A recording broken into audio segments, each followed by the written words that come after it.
আসসালামু আলাইকুম। আজকে আমাদের বাড়িতে কাঁঠাল পাড়ার জন্য আমাদের সেই খলিল ভাই আসছেন। আমাদের কাঁঠালগুলো তিনি পেড়ে দিচ্ছেন এবং তিনি খুব দক্ষতার সাথে এবং খুব ভালো কৌশলে কীভাবে কাঁঠাল পাড়তে হয় ওনার আগে থেকেই জানা আছে। তো আসলে খুব ভালো মনের মানুষ। তিনি আমাদের সবসময় এই ধরনের কাজে সহযোগিতা করেন এবং উনি কাঁঠাল অনেকগুলোই পেড়েছেন এবং আরও পারতেছেন। তো ভাবলাম তো আমি একটু ভিডিও করে রাখি, তো এই জন্য ভিডিও করা। তো আবারও আরেকটা কাঁঠাল উনি পেড়ে নামালেন। তো এখন কাঁঠাল পাড়া প্রায় শেষ।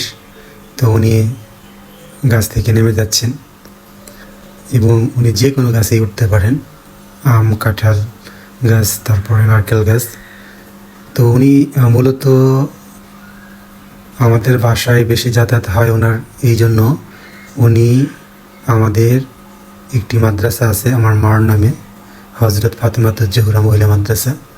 তো এই মাদ্রাসার যত বাজার ঘাট ওনার ভ্যানের মাধ্যমেই উনি আমাদেরকে এই মাদ্রাসায় পৌঁছায় দেন এবং যে কোনো কাজের জন্য ওনাকে ডাক দিলে পাওয়া যায়। আসলে উনি খুব ভালো মনের একজন মানুষ। আমরা সবাই ওনাকে পছন্দ করি এবং উনি খুব সহজ সরল একটি মানুষ। তো যাই হোক, আজকে কাঁঠাল আমাদেরকে খলিল ভাই দিলেন এবং কাঁঠাল গাছে আরও বেশ অনেক কাঁঠাল রয়েছে এবং কাঁঠালগুলো খুব টেস্টি এবং সুস্বাদু, খাইতে খুবই মজা।